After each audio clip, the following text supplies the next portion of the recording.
Dan saya shock begitu kita sebut minta Pak Prabowo supaya buat pidato kebangsaan itu, 1 jam atau 2 jam setelah itu beredarlah salinan surat yang menunjukkan dukungan kepada salah satu paslon di Jakarta.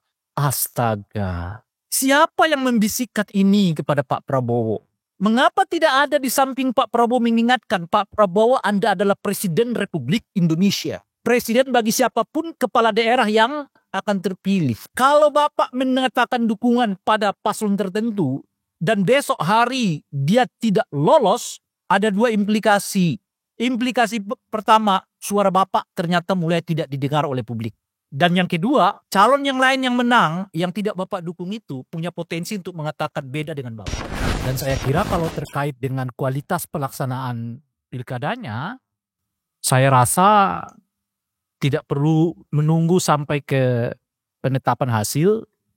Sekarang aja udah mulai kita bisa evaluasi bahwa ya proses tahapan pilkada kali ini juga berlangsung dengan sangat buruknya gitu.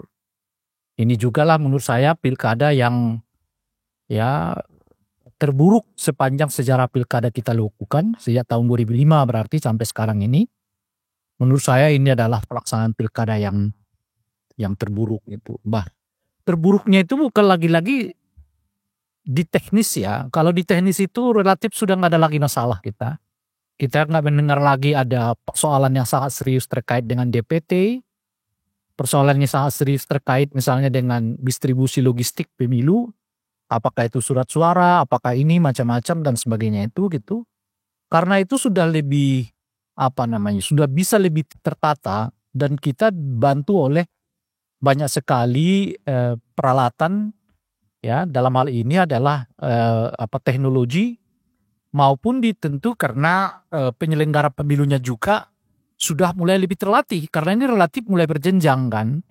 KPU provinsinya datang dari KPU kabupaten kota, KPU nasionalnya yang sekarang ini ya hampir 90%-nya atau 80%-nya itu adalah mantan anggota-anggota KPU daerah. Jadi secara teknis mereka sudah sangat memahaminya. Secara penyelenggaraan teknisnya saya kira itu bukan lagi tantangan yang berat ya bagi kita di masa yang akan datang sekalipun antara pilpres dengan pilkadanya dilakukan dalam waktu yang sangat mepet ya gitu.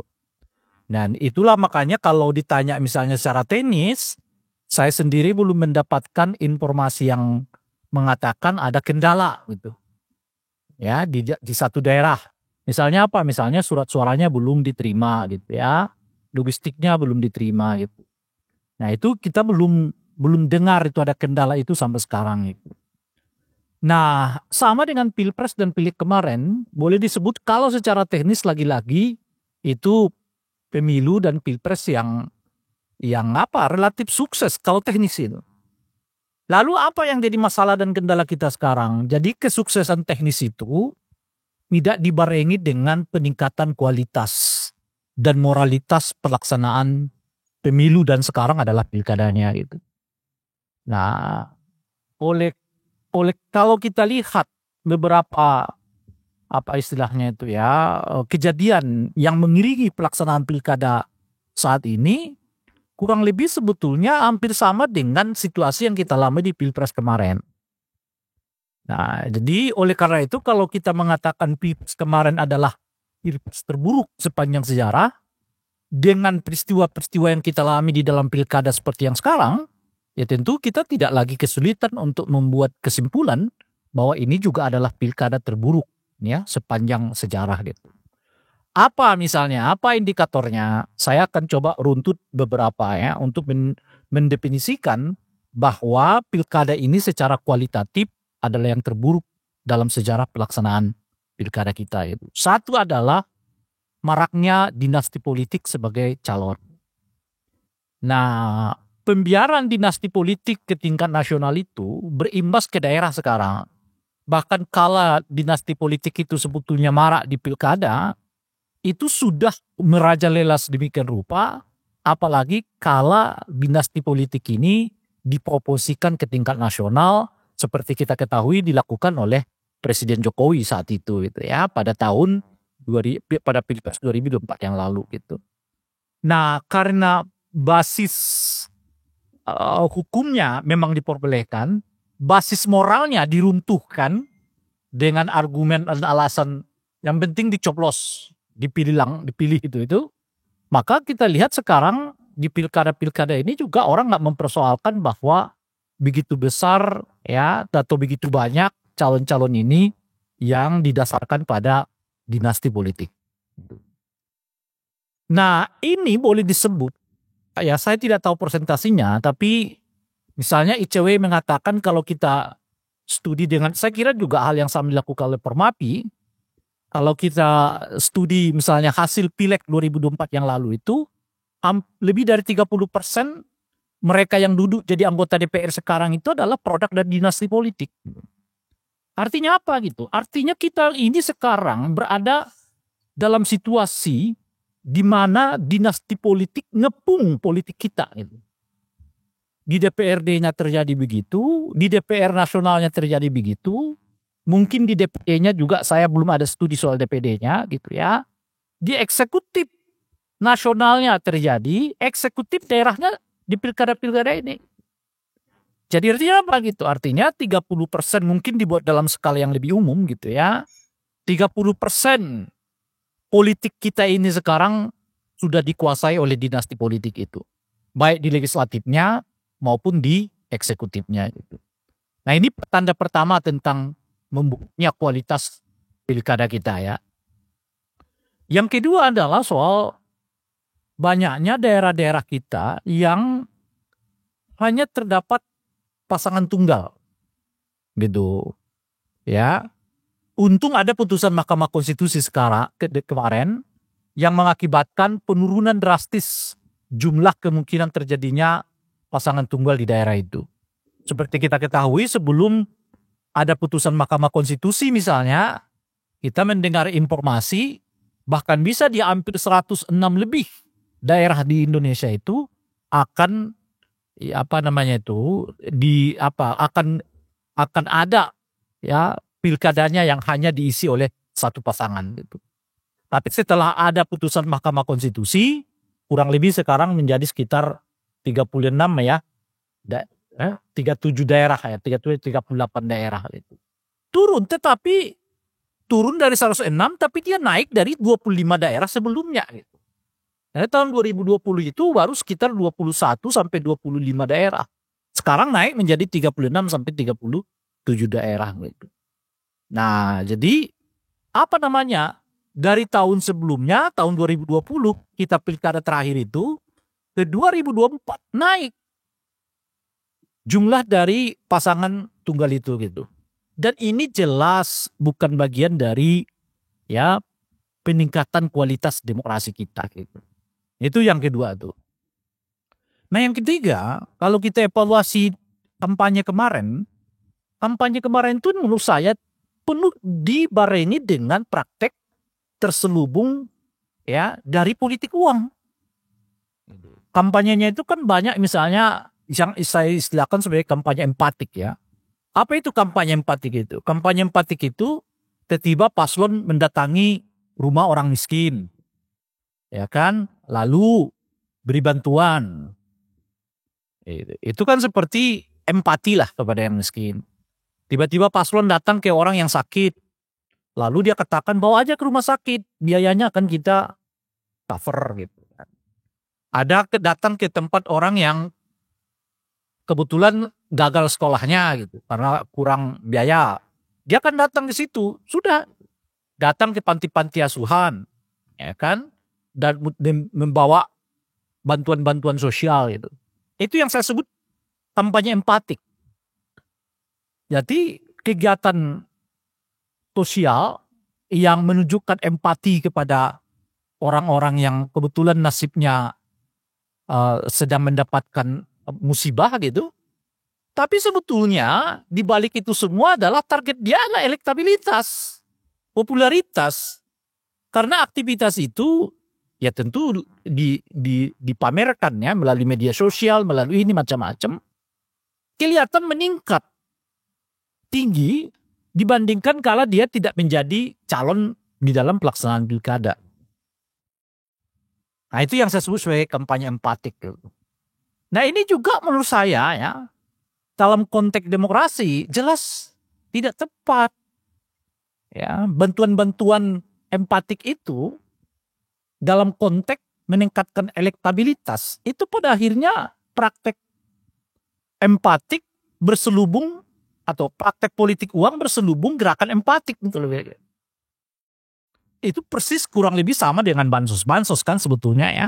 Pembagian bansos seperti di Pilpres kemarin yang begitu marak, ya kan, adalah pada dasarnya politik uang berbalut bansos gitu. Yang tujuan utamanya ya apa itu? Ya menarik simpati masyarakat untuk mengatakan bahwa mereka puas pada pemerintahan Pak Jokowi, dengan tingkat kepuasan itu berimbas kepada anaknya yang sedang jadi calon apa istilahnya itu ya, wakil presiden gitu. Nah ini kita juga lihat polanya sekarang. Ya tentu di luar soal misalnya kampanye yang tiba-tiba muncullah pertandingan olahraga apa gitu ya, Rai Rangkuti Futsal Cup gitu, kemudian Pia Dance Cup gitu ya kan, muncul aktivitas-aktivitas berbalut olahraga gitu, tapi sebetulnya dalam kerangka mempopulerkan si paslon-paslon ini gitu. Dan dengan sendirinya berimplikasi terhadap kesukaan. Nah kalau orang udah suka, punya kecenderungan untuk memilihnya gitu. Nah itu menurut saya menurunkan salah satunya model kampanye yang sebetulnya praktek politik uang berbalut kampanye-kampanye empatik, kampanye olahraga dan sebagainya. Itu yang ketiga. Nah yang keempat, kita melihat juga debat kemarin itu sudah mulai mengarah ke kericuhan. Dalam data saya lebih dari 20 daerah di mana debat dilakukan itu menimbulkan kericuhan. Bahkan sudah menimbulkan korban. Di Serang katanya ada 2 orang yang masuk rumah sakit, ya kan? Hah? Di Sumbar, Sumatera Barat, ada juga. Itu di Jambi tahu Jayu ada 4 ya, katanya juga dibawa ke rumah sakit pasca debat-debat atau ketika debat sedang berlangsung. Jadi debat yang awalnya dirancang dalam kerangka tukar gagasan, sekarang orang tukar teriakan gitu loh. Makin kencang teriakannya, makin kencang yel-yelnya itu dianggap menguasai forum debat gitu. Ya itu menunjukkan kepada kita juga bahwa debat-debat yang awalnya didesain dalam kerangka merancang orang saling tukar gagasan, adu argumen, saling menunjukkan kelemahan kompetitornya dalam konteks argumen, lo sekarang berubah menjadi ajang pamer, ada unjuk teriakan-teriakan, unjuk yel-yelan gitu. Yang pada ujungnya kemudian di beberapa tempat berakhir dengan terjadinya kericuan-kericuan antar para pendukung paslon itu. Nah ini yang kita lihat yang keempat. Nah yang kelima, ini banyak sekali catatan yang saya sebut sebagai tanda-tanda kualitas pilkada kita itu merosot ya. Nah yang kelima adalah lagi-lagi ya aparatus desa, ASN, dan disesuaikan dengan salah satu tema kita ini, munculnya kriminalisasi. Ya. Ini persis seperti pola di Pilpres kemarin, di mana ya aparat desa yang diharapkan sebagai tokoh pemersatu di daerah itu kira-kira gitu ya. Justru sebaliknya berfungsi dalam kerangka mempopulerkan dan mengenalkan paslon tertentu. Nah, tentu polanya ada yang dilakukan karena memang pilihan politik, tapi ada yang dilakukan karena faktor kriminalisasi. Dipanggil, ya kan, lalu diingatkan, awas lo ya, dana desa, dana ini, dana itu, akhirnya pada ujungnya katakan ya sudah, Anda coba bantu kita untuk memenangkan si A, si B, si C, dan sebagainya. Pola yang sama seperti di Pilpres itu, kita dengar juga lumayan terjadi di pilkada yang sekarang. Di mana ya aparatus desa, ya kemudian aparat penegak hukum diduga juga melakukan apa istilahnya itu ya, kampanye terselubung kepada kandidat-kandidat tertentu ataupun pada paslon-paslon tertentu, tentu dengan berbagai modus gitu ya. Nah, yang salah satu yang menonjol dan ini memang salah satu praktek yang cukup mengkhawatirkan di dalam pelaksanaan pilkada, yaitu apakah ASN kita ini netral atau tidak. Dan kecenderungannya juga udah kelihatan bahwa ASN kita itu ya kan punya kecenderungan untuk mendukung paslon-paslon tertentu di daerah itu. Nah ini yang keenam tuh. Lalu apalagi yang ketujuh adalah soal politik uang. Ini nih jam-jam ya paling mengkhawatirkan kemungkinan terjadinya praktek politik uang ini. Jam-jam ini, jam-jam terjadinya praktek. Nah masalah terberat kita itu adalah karena kita tidak melihat upaya yang cukup dilakukan oleh Bawaslu untuk betul-betul mencegah dan menegakkan hukum terhadap mereka yang melakukan praktek politik uang. Ini persoalan kita. Sehingga segala sesuatu yang kita anggap sebagai bagian sebetulnya dari praktek politik uang luput begitu saja dari pengawasan Bawaslu karena Bawaslunya seperti masih sibuk mendefinisikan apakah satu tindakan itu masuk dalam kategori politik uang atau tidak. Sehingga banyak praktek-praktek yang semestinya dan sebaiknya didefinisikan sebagai bagian dari praktek politik uang, ya lewat begitu saja. Pada ujungnya terjadi pembiasaan. Begitu terjadi pembiasaan ya ada penormalan. Orang menganggap itu normal-normal aja. Bukan sebagai bagian dari praktek politik uang gitu. Saya kira kisah pileg ya, yang kita dengar dari mantan caleg maupun caleg yang sekarang terpilih itu, betapa ganasnya di pileg 2024 yang lalu itu mestinya menjadi acuan bagi Bawaslu untuk betul-betul mampu menegakkan dan mencegah dan menegakkan hukum terhadap mereka yang melakukan praktek politik uang. Kalau kita ketemu mantan-mantan caleg tuh hampir semuanya cerita, waduh ganas sekali deh duit itu Ray gitu. Ganas gitu. Gitu. Jadi kalau Bawaslu ngasih tutup mata, begitu banyak caleg-caleg yang ngaku uang itu salah satu penentu gitu, ya kita nggak tahu lagi. Makanya memang sesudah ini mungkin para sindiket memfasilitasi kita untuk diskusi apakah Bawaslu ini masih dibutuhkan atau tidak. Karena begitu marah, ya kan? Hampir semua orang kalau kita ketemu dengan mantan-mantan caleg atau bahkan caleg yang terpilih, cerita uang yang menentukan. Gitu. Makanya kan mereka nunjuk kita. Ceritamu itu Ray bohong bahwa masyarakat kita itu nggak bisa dipengaruhi uang tuh bohong kata dia. Yang nentu itu duit kata dia ya kan. Gitu. Nah Bawaslu malah saya belum pernah dengar sampai sekarang Bawaslu memproses ada tindakan praktek politik uang loh. Gitu. Baik yang dilaporkan maupun yang ditemukan sendiri oleh mereka. Nah ini yang ketujuh. Nah yang kedelapan, nah ini dia ini. Yang salah satu tema kita ini, cawe-cawe. Itu. Enggak ini saya udah singkat aja. Ini cawe-cawe. Nah cawe-cawe itu selalu perdebatannya, boleh apa enggak sih? Boleh. Kalau Anda cuma bertanya soal dasar hukum, boleh. Tapi bagus nggak sih? Nggak bagus. Gitu. Baik nggak sih? Nggak baik.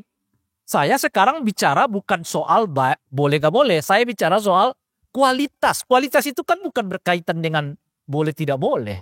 Tetapi bagaimana membuat situasi lebih dari sekedar standar biasa. Dan itu yang disebut dengan kualitas kan. Jadi naik dia barang. Kalau cuma sekedar pakai celana harga 100-200 ribu juga bisa kan kira-kira gitu. Tapi bagaimana celana supaya kelihatan rapi macam-macam, you harus naikkan standarnya. You harus naikkan kualitasnya. Kan begitu ininya. Nah kita bicara di situ. Bukan bicara soal boleh nggak boleh. Kalau soal boleh nggak boleh itu selesai boleh. Gitu. Nah Masa mantan presiden dengan tingkat kepuasan 80% yang katanya akan dipromosikan menjadi sekjen PBB. Lah ngurusinnya kok cuma Jawa Tengah sama Jakarta, kan malu kita dengarnya gitu loh. Kita aja malu gitu loh saya.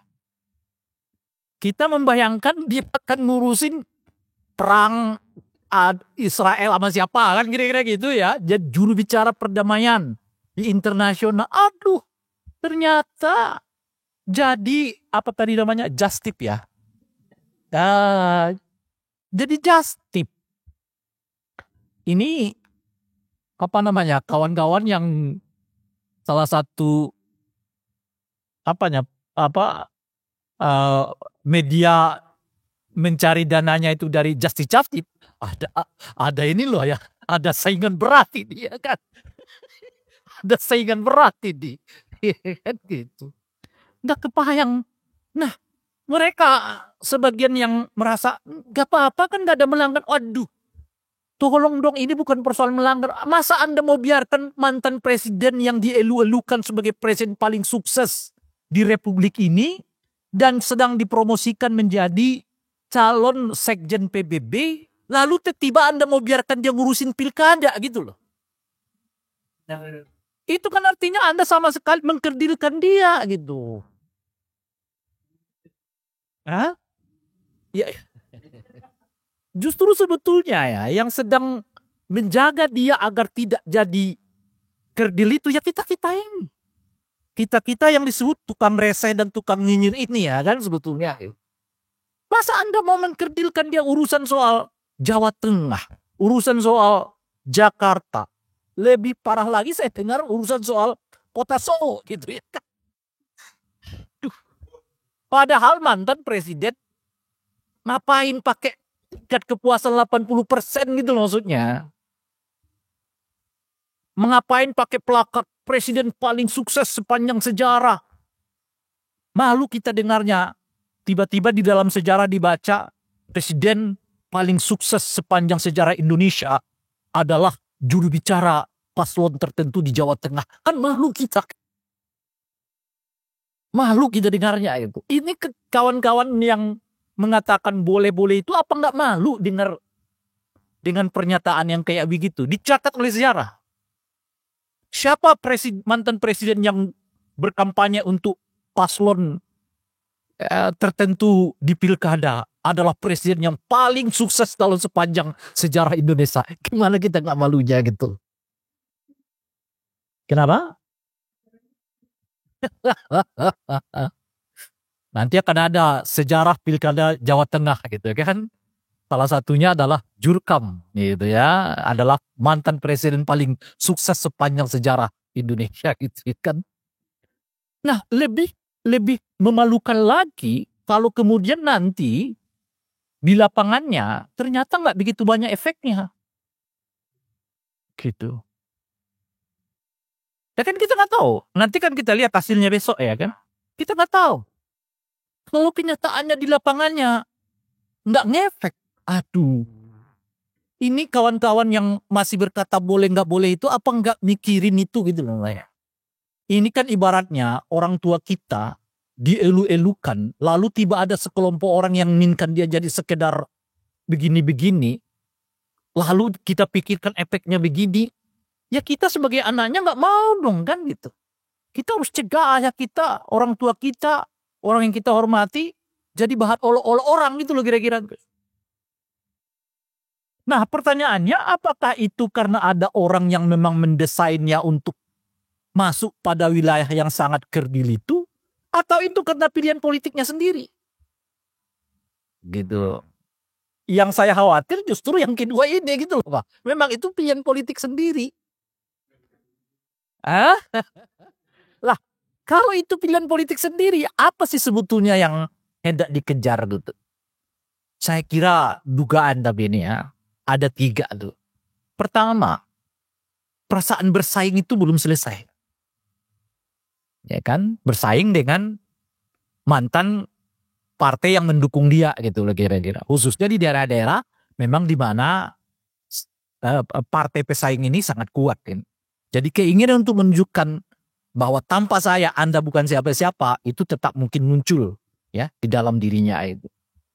Nah, itu mungkin salah satu faktor. Tapi bisa juga faktor yang kedua. Apa faktor yang kedua itu? Yaitu soal strategi 2029. Kan 2029 itu? Ngawal sang anak. Kan kalau kita kuasai 3 daerah penting dalam proses pencalonan pilpres, bahkan 4 daerah atau mungkin 5 daerah, itu kan artinya bisa aman. Jawa Barat kan kelihatan udah mulai itu kan. Jawa Timur mungkin ya kan. Nah sekarang kita dibentuk segitiga. Jakarta, Jawa Tengah, Sumatera Utara. Jakarta adalah kota yang melahirkan 2 calon presiden, 1 sukses, 1 gagal. Jawa Tengah adalah kota yang melahirkan calon presiden, 1 sukses, 1 gagal. Gitu. Nah jadi kalau 2029, 2 daerah ini di Pulau Jawa dikuasai, syukur-syukur di backup Jawa Barat dan juga Jawa Timur, yang kelihatan masih dalam satu platform, artinya untuk daerah dengan basis pemilih paling besar, tanda kutip udah dikuasai. Tinggal ngambil 1 daerah di luar Jawa, namanya Sumatera Utara. Sumatera Utara adalah daerah dengan jumlah penduduk terbesar di Indonesia di luar Jawa. Kan itu namanya segitiga kan. Jakarta, Jawa Tengah, dan Sumatera Utara. Ya kurang lebih aman mungkin. Nah itu bisa begitu tuh. Ini faktor yang kedua. Faktor yang ketiga, ini juga mungkin dianggap penting dalam rangka apa? Dalam rangka mempertahankan pengaruh kepada pemerintahan yang sedang berkuasa. Kan kalau yang memimpin di Jawa Tengah, di Jakarta, di Sumatera adalah orang-orang yang bisa dinyatakan menjadi bagian dari dirinya, kan apa istilahnya? Pengaruhnya tetap kelihatan gitu. Artinya dia masih bisa mengatakan, ya kita bertemanlah dengan presiden yang sekarang karena beberapa kepala daerah itu adalah teman kita gitu kira-kira. Nah, saya kira 3 faktor ini. Mana yang kuat di antaranya saya nggak tahu, atau bahkan mungkin bukan karena itu saya nggak tahu. Tapi analisa saya 3 faktor ini yang membuat ya beliau ingin terlibat dalam konteks cawe-cawe ini. Nah, cawe-cawe yang terakhir ini yang menurut saya juga kita sangat sesalkan. Kemarin dalam satu diskusi, saya menantang Pak Prabowo untuk membuat pidato kebangsaan menjelang pilkada gitu loh kira-kira. Iya, saya tantang beliau untuk buat kira-kira materinya 1. Meminta kepada seluruh institusi, seluruh anggota polisi agar benar-benar bersifat netral. Yang kedua TNI harus netral. Yang ketiga ASN harus netral. Yang keempat kejaksaan harus netral. Kita saat itu memintanya begitu. Karena kan cerita tentang oknum-oknum ya di kepolisian, di kejaksaan memakai pengaruhnya demi kepentingan elektoral paslon tertentu itu lumayan berseliweran di dalam di dalam informasi kita. Nah itu sebagai presiden ya kepala negara mestinya beliau membuat pidato kebangsaan. Meminta semua elemen-elemen yang disebutkan itu tadi betul-betul netral. Jaga netralitas dan sebagainya itu kira-kira begitu tuh. Dan itu bukan pidato seperti pidato yang kita dengar sebelumnya. Yang kalau A maunya B gitu. Kalau dia ngomong B maunya A. Nah kita berharap ini pidato yang ngomong A maunya A gitu lah ya. Ngomong B maunya B gitu. Kalau presiden yang kita ada presiden yang kita kenal itu kan kalau dia ngomong A artinya maunya B atau C kan kira-kira gitu. Kalau dia ngomong B mungkin maunya C ataupun A gitu. Nah ini kita harap Presiden Prabowo akan pidato dengan mengatakan A itu A, B itu B gitu kira-kira. Nah, kita berharap itu begitu. Lalu yang kedua, beliau akan pidato mengatakan bahwa tidak boleh ada yang menjual namanya demi kepentingan elektoral. Kan kira-kira gitu. Kenapa? gitu. Karena kita mendengar di daerah-daerah itu misalnya ada yang membuat kampanye, kalau milih saya hubungan dengan pusat akan lancar, kan? Itu artinya kan sebaliknya, kalau pilih yang no, hubungan dengan pusat tidak lancar.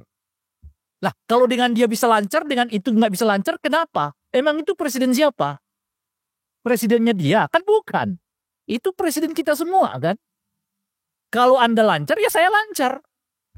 Nah, oleh karena itulah mestinya Pak Prabowo berpidato. Tidak boleh ada satupun paslon yang mengatasnamakan dirinya gitu demi kemenangan.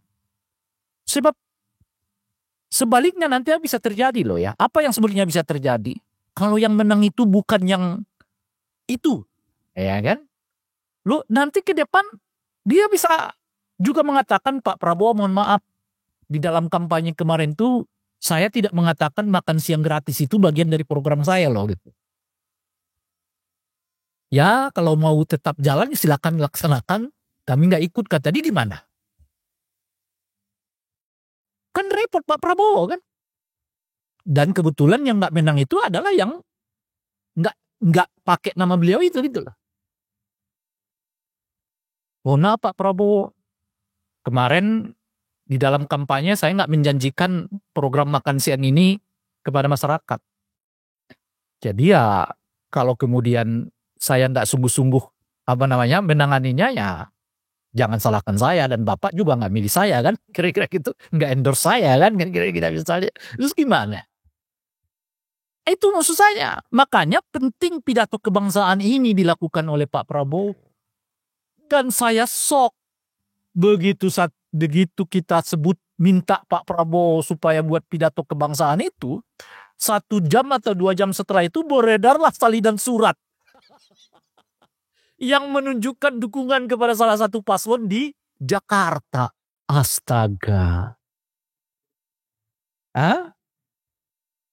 Oh ya Ridwan Kamil, ya. Astaga. Awalnya kita masih ragu, ini surat benar apa enggak gitu ya. Tapi ternyata udah dikonfirmasi bahwa itu memang surat yang dibuat oleh Pak Prabowo. Sayang menurut saya. Siapa yang membisikkan ini kepada Pak Prabowo? Mengapa tidak ada di samping Pak Prabowo mengingatkan, Pak Prabowo Anda adalah Presiden Republik Indonesia. Akan menjadi presiden bagi siapapun kepala daerah yang akan terpilih. Kan kira-kira gitu tuh. Kalau Bapak mengatakan dukungan pada paslon tertentu dan besok hari dia tidak lolos, ada 2 implikasi. Implikasi pertama, suara Bapak ternyata mulai tidak didengar oleh publik. Dan yang kedua, calon yang lain yang menang, yang tidak Bapak dukung itu, punya potensi untuk mengatakan beda dengan Bapak. Artinya apa? Pemerintahan Bapak nanti ke depan akan sulit. Apa tidak ada orang di sekitar Pak Prabowo untuk mengingatkan ini kepada beliau? Apa enggak ada orang-orang di sekitar Pak Prabowo yang menyampaikan mestinya Bapak pidato kebangsaan saja? Kenapa? Karena memang di dalam konstitusi juga disebutkan presiden itu adalah kepala negara. Jadi dia membawahi seluruhnya, bukan satu persatu. Bukan paslon tertentu, bukan partai tertentu. Dan sebagainya. Ini yang kita sayangkan. Apa tidak ada yang... Jadi kalau orang-orang di sampingnya nggak mau ngomong, ya itulah makanya kita berbicara kan. Karena kita lihat efeknya nggak baik bagi Pak Prabowo sendiri. Apalagi tentu bagi kualitas demokrasi dan bagi bangsa dan negara kita. Kenapa? Karena turunannya nih, turunan dari persoalan substansi yang kita sebutkan itu tadi, ini sebetulnya memungkinkan bagi Bawaslu untuk segera meminta keterangan dari Pak Prabowo berdasar surat itu. Apa ininya? Disebutkan surat itu dikeluarkan kapan? Kapan itu? Kan kira-kira gitu. Kalau itu dikeluarkan dalam kondisi beliau menjabat sebagai presiden, itu beliau sedang kampanye. Kalau kampanyenya beliau tidak sedang cuti, tidak boleh. Ya, itu makanya saya mengatakan mestinya itu diminta keterangan oleh Bawaslu.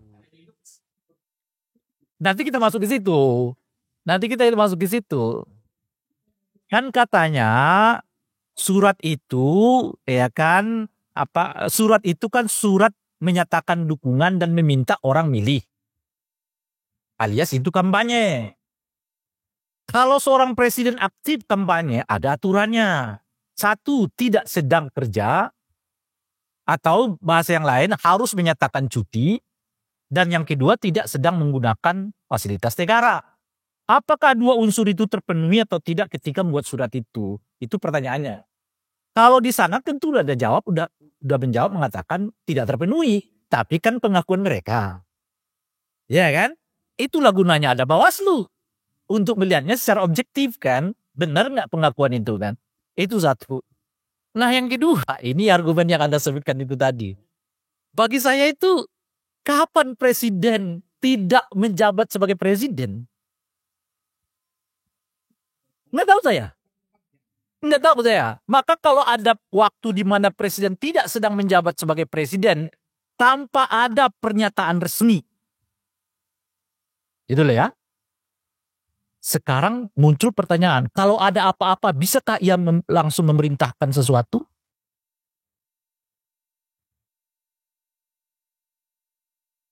Itu makanya, kalaupun ada, kan cuti itu boleh. Masa kampanye itu boleh cuti.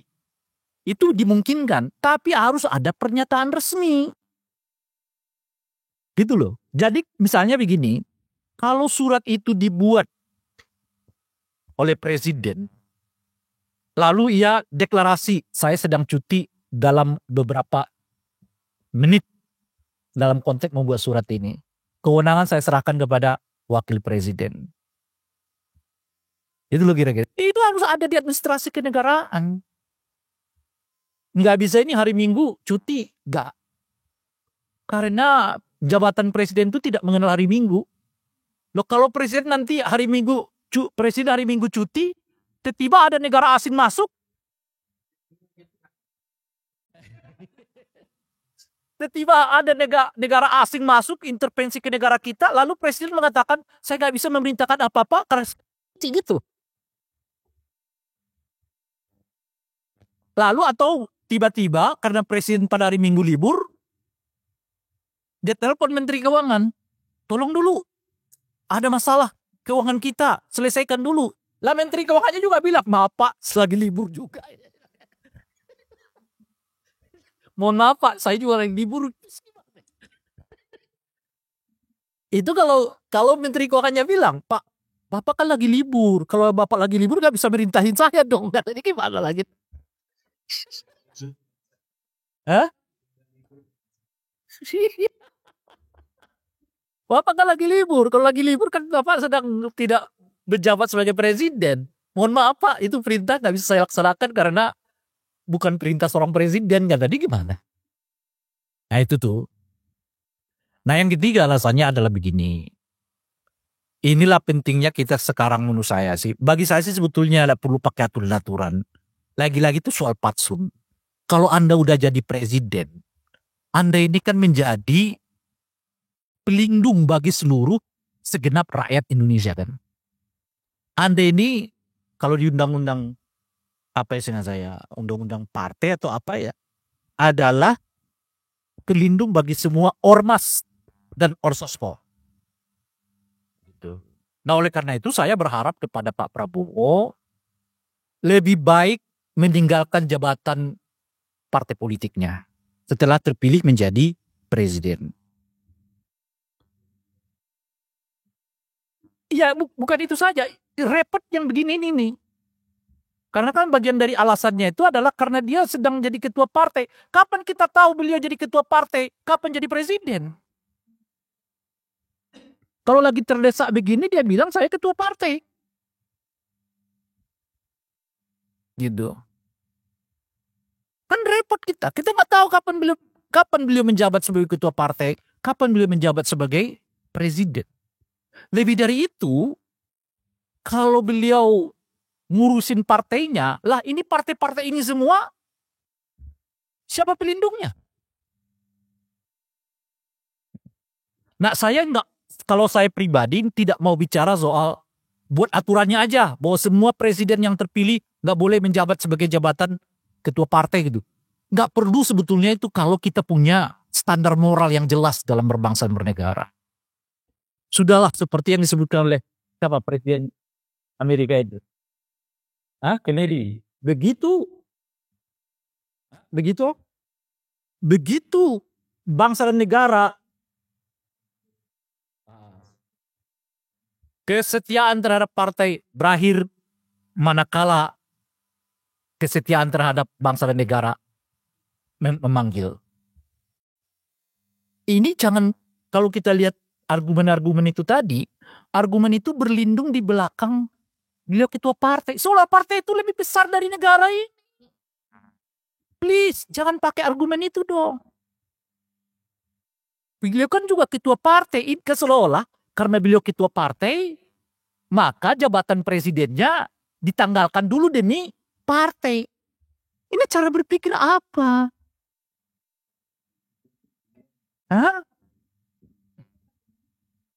Mestinya cara berpikirnya yang dilakukan Kennedy. Partai selesai kalau bangsa dan negara memanggil. Kesetiaan partai, kesetiaan kepada partai selesai, bangsa dan negara kita memanggil. Kita berharap ya Pak Prabowo bisa berada di level itu. Kalau di sekitar Pak Prabowo tidak ada yang mengingatkan itu, maka kita mengingatkannya dari luar. Meskipun karena kita mengingatkannya dari luar, kita disebut sebagai tukang nyinyir. Tidak apa-apa menjadi tukang nyinyir demi membuat bangsa dan negara kita ini lebih baik. Terima kasih. Assalamualaikum warahmatullahi wabarakatuh.